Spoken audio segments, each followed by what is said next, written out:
This day entirely got away from me. I was supposed to start this way earlier, but I also had a lot of chores to do, so I told myself I couldn't play until I got my chores done. So here we are, 6 p.m.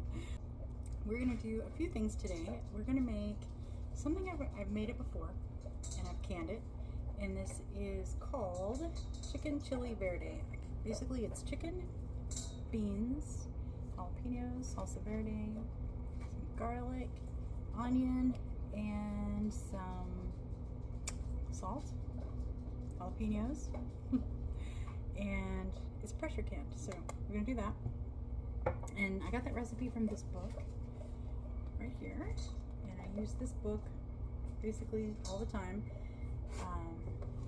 And we're going to use this book again to make some pickled jalapenos. The reason why we're going to make pickled jalapenos is because I really need pickled jalapenos for this recipe.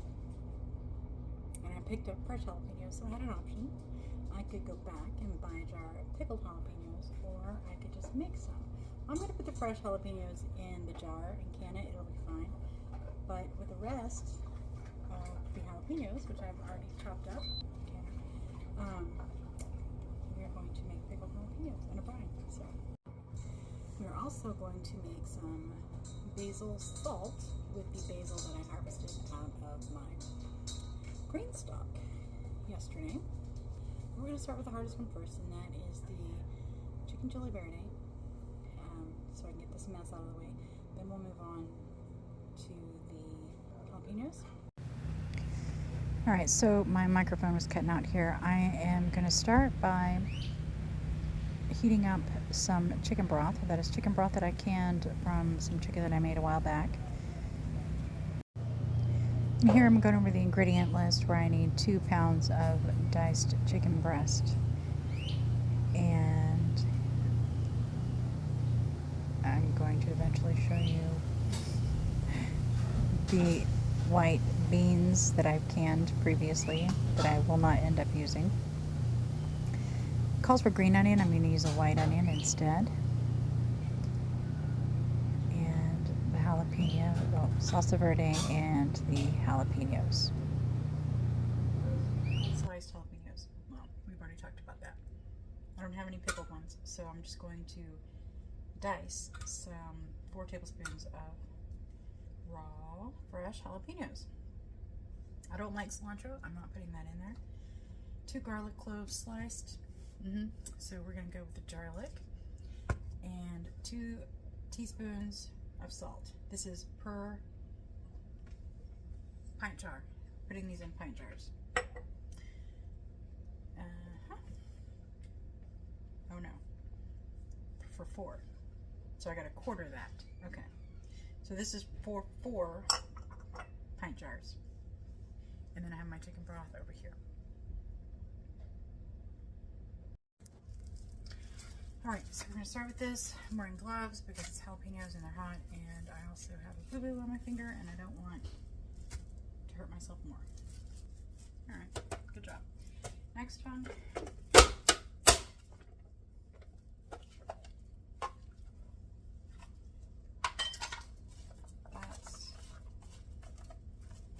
Definitely 4 tablespoons, and so I'm going to let that be. So I'm going to load these in the jars.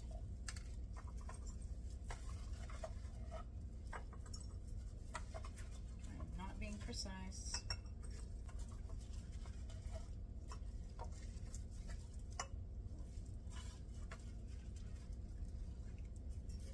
Alright.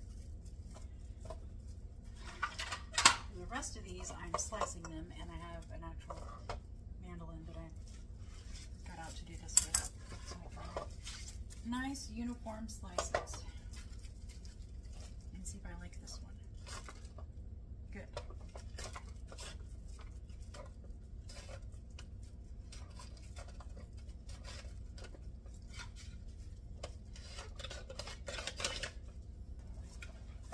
This might be more trouble than it's worth.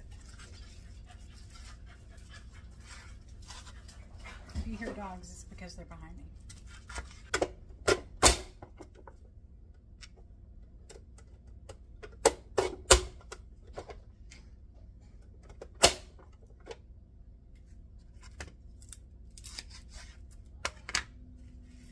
So I need a cup of onion to split between these 4 jars. So let's make a cup of onion.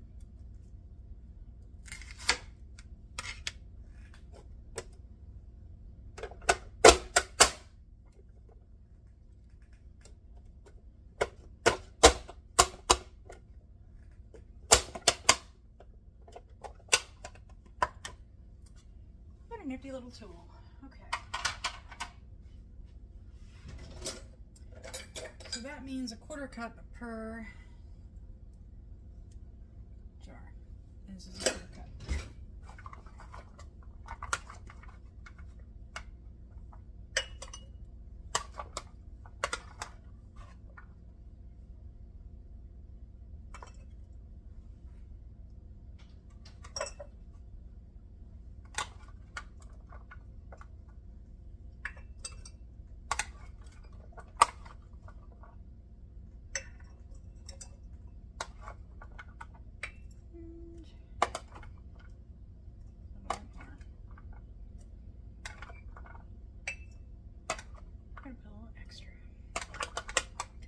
Extra.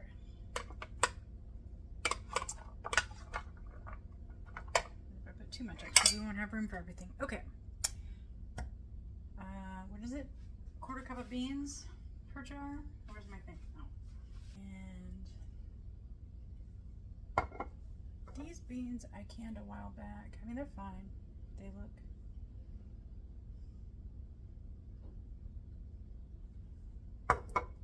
very soft though, so I don't know if they're going to hold up to another round of canning. I happen to have, to the rescue, a can of beans. Because these look fine. I think they would be fine to heat up, but they are very soft. And I don't think they'll hold up to another round of canning, so I'm not gonna. I'll use these.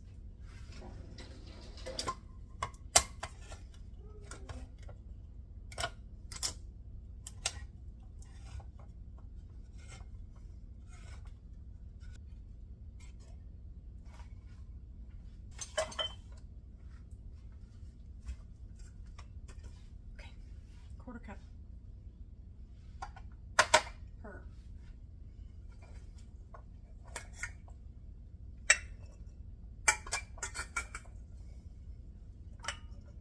I have canning funnel. I think I'll use it. Alright. Got the canning funnel out. Make this a little easier on myself. I think it's my first day.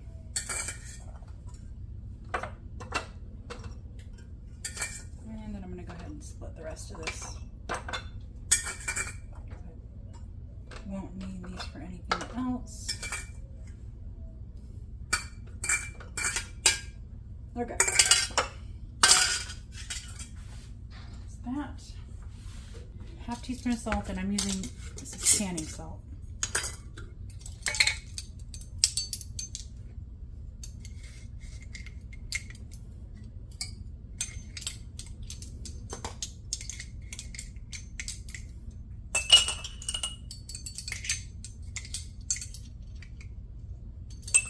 Okay. And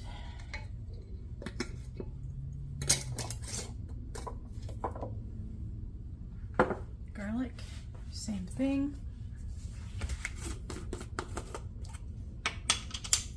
I think a teaspoon of this is supposed to equal, I think, a clove. I read that somewhere. Obviously not on here, but we're going to go with that measurement. So 1/2 teaspoon.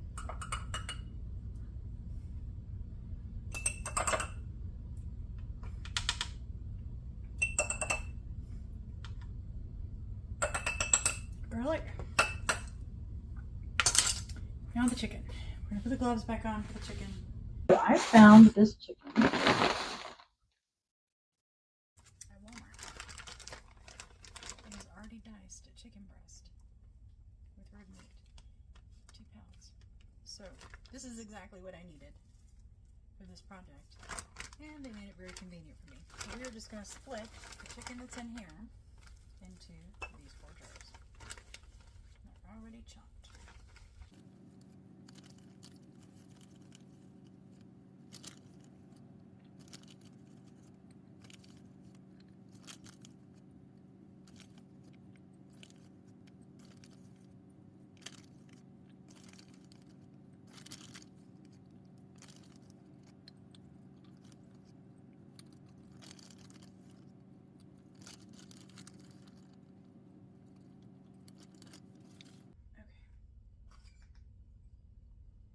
Quarter cup.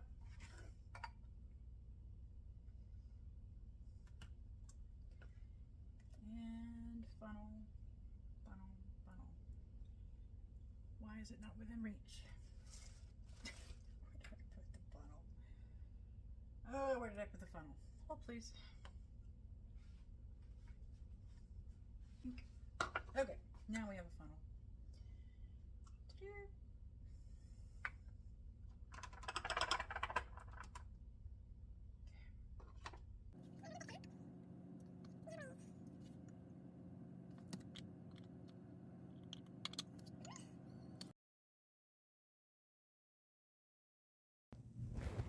All right, it's voice over me again. I don't know what was going on with my audio in this thing. But here we're just going to debubble. And debubbling is exactly what it sounds like. Get all the air bubbles out of the bottom. You can use a chopstick. I'm about to show you a tiny little spatula that you use to get like mayonnaise out of the jar. And I'm just going to use the other end of it. The round skinny end, and I'm gonna get all the bubbles out of the jar, and that's gonna make room for our broth to go on top. You'll see that the level decreases to make room for the broth that's gonna go on top.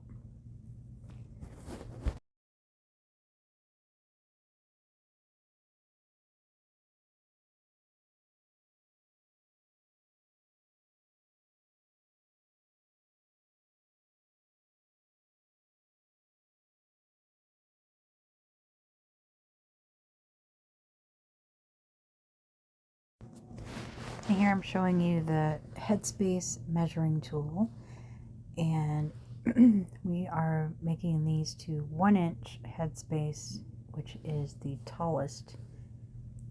There, I'm showing you the tallest step, and so you just put it on the jar. And here I should also explain that the lowest band of the neck is also 1-inch headspace. So we're going to add the broth now to each of these jars to the appropriate headspace, and we'll debubble again and fill it again with broth to make sure we're at the right headspace. And this broth is not hot, it's just warm. It had been on low over there on the stove the whole time, so it's like lukewarm at this point.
Okay, so here I'm just wiping the rims of the jars with some vinegar on a paper towel to make sure that nothing is going to inhibit our seal between our lid and the jar. This also gives you the opportunity to check for any chips or cracks.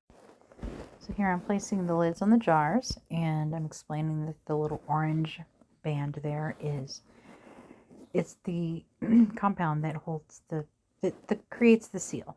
And so then you put the bands on finger tight, which means just until you can not turn it anymore, just with your fingers. So this is my pressure canner. This is what we're going to can in, and it is not an Instant Pot. It is an actual pressure canner. You can also pressure cook in it, but this is marketed and sold as a pressure canner. So I'm going to set my time for 75 minutes. For pints, they have to cook for 1 hour and 15 minutes, so 75 minutes.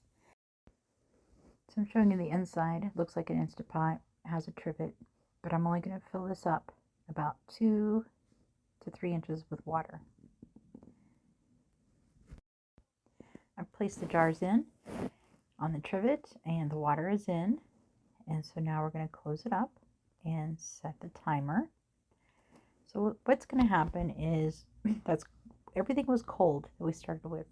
And that's how you have to can. If you start with cold food, cold broth, cold jars, you start with cold water. So I started with cold water. It's the same if you're doing hot. You switch it to hot. Everything's hot.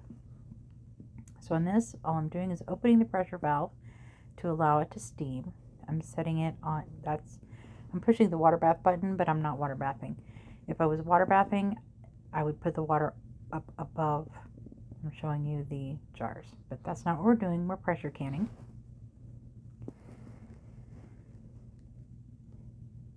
So I'm going to set this to high and change the time to 75 minutes. Oops, too far. Go back. There we are. And then I'm going to start. So the lid is closed, the valve is open, and what's going to happen is this is going to come up to temperature first. It's going to steam for 10 minutes, and it'll have a countdown on the readout, the digital readout, saying 10, 9, 8, to count that down once it reaches temperature. Once the countdown is finished, it'll beep again, and I'll close the valve, and then it will start its pressure canning for 75 minutes. So the time doesn't start until that beep says close the valve and let's go. I just got these salsa verde jars out of the canner. You see they're still boiling. And these will start popping soon. And now we're going to put the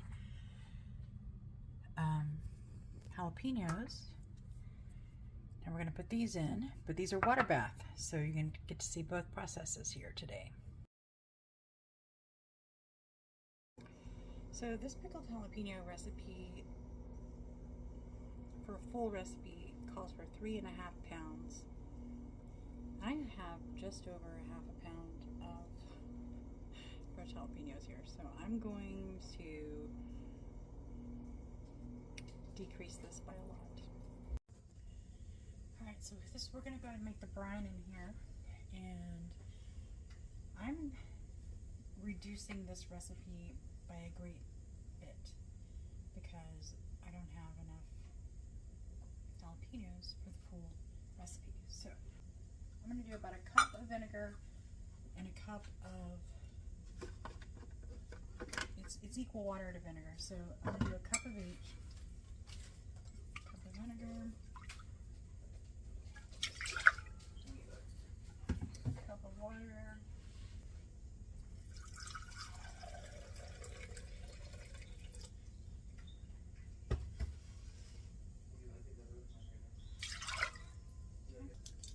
I'm going to do a teaspoon of salt.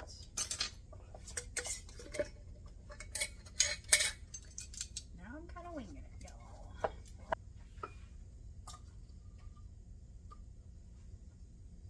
Not that much sugar. Okay. I'm going to bring this to a boil, and we're going to come back and fill jars. Alright, so we're going to fill these to a 1/2 inch headspace, and that includes the liquid. And I'm going in our headspace. 1/2 inch is going to be this. Is going to be the second ring. so this is 1 inch, half inch, okay?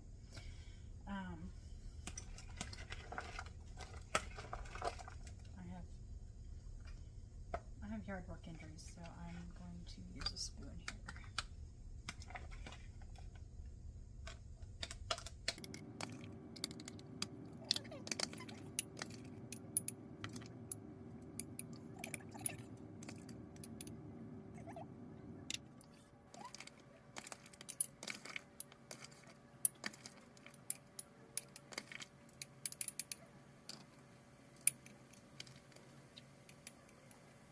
I'm going to use the end of this to kind of pack those down in there. A little bit better.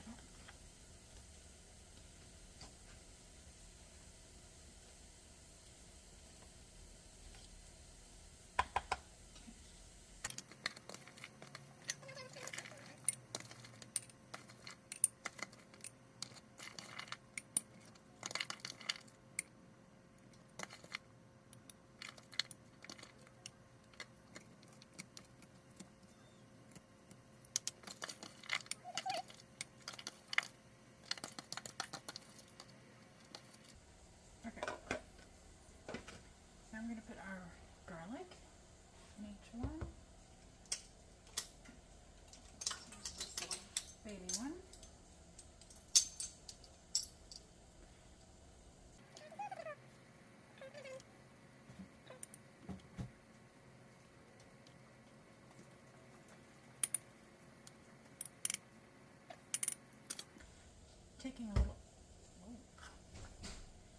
Taking a little creative licensing with this. I'm not putting the carrots, and I'm not using fresh garlic. So our brine is done.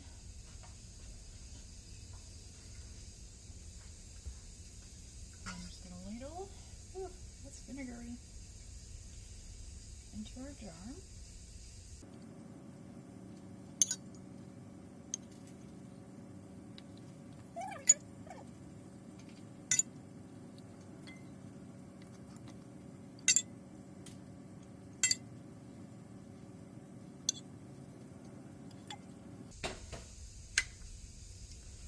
So now we're going to debubble. That just means getting any air out from between these vegetables.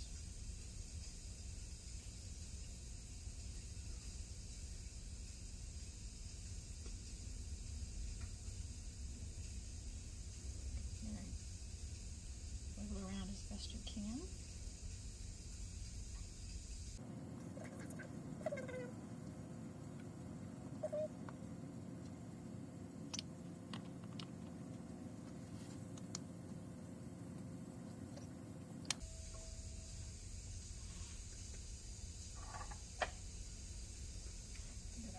Some of these in another jar. And we can use it in just in the refrigerator.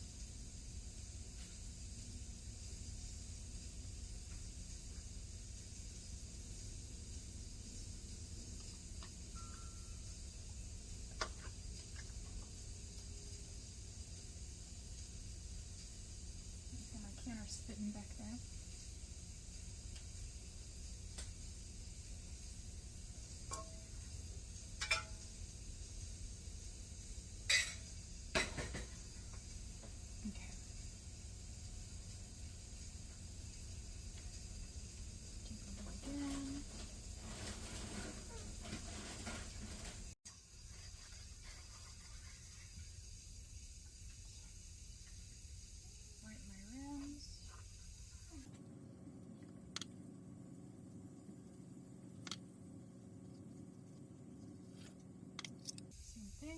The lid's on,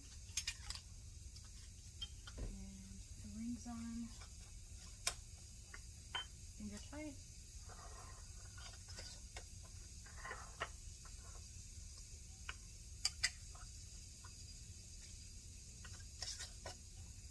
When the canner gets done with that other project, we will put this one in it. Alright, so this time we're water bathing. That you can't really tell how much water that is, but it's pretty high. we're doing the little half pint jars, so it doesn't have to be like all the way to the top. Okay, so I've got them in here. They are barely covered with water, so I'm going to add a little bit more water because they need to be completely submerged with like an inch or two on top. Okay, now they are fully submerged properly. Remember, cold jars, cold water. So that's what we have here, cold jars, cold water. You do not have to water bath in electric canner. You don't have to have anything special. I could have done this because they're so short. I probably could have done this in my sauce pot, but I already had this out and this is what I'm doing. So let me heat this water up, get it boiling. Once it reaches boiling is when our 10 minutes starts. We're only processing these for 10 minutes because they are a high acid food. High acid foods can be water bath canned. Low acid foods and anything with meat has to be pressure canned. So on this particular thing, because it's electric, I water bath. I set my timer for 10 minutes, oops, or 12, and start.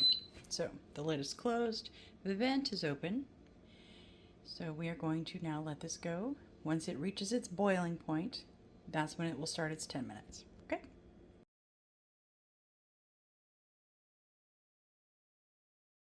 Okay, so our final project is to make basil salt. It's the easiest one, it's the fastest one. I'm not even going to set up the tripod for this. It is that simple. So let me flip you around here. Salt and basil in the blender. Equal parts. That's it. All right, let me get the blender set up.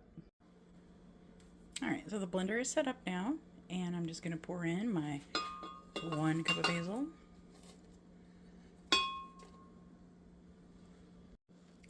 And to that, I'm going to add my 1 cup of salt. And we're going to pulse this together until it creates basil salt.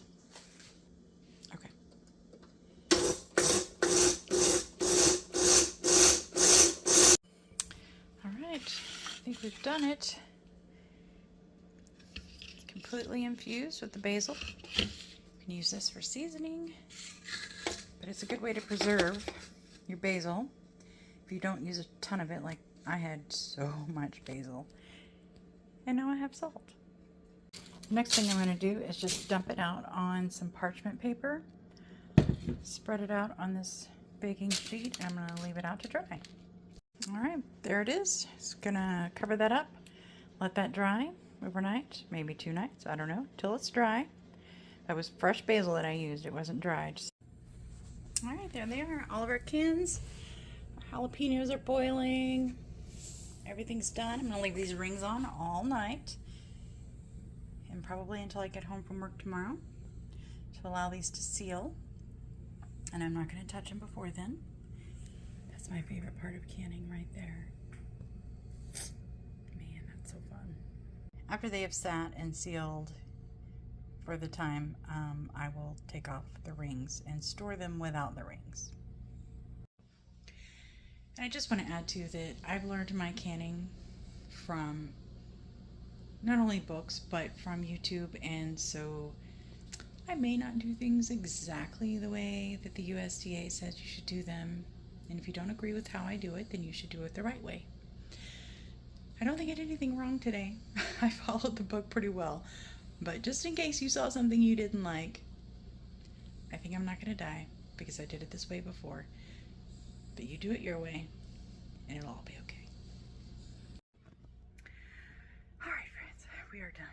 It has been 6 hours because it's midnight, just about midnight now, but I could not go to bed until this was completed behind me here.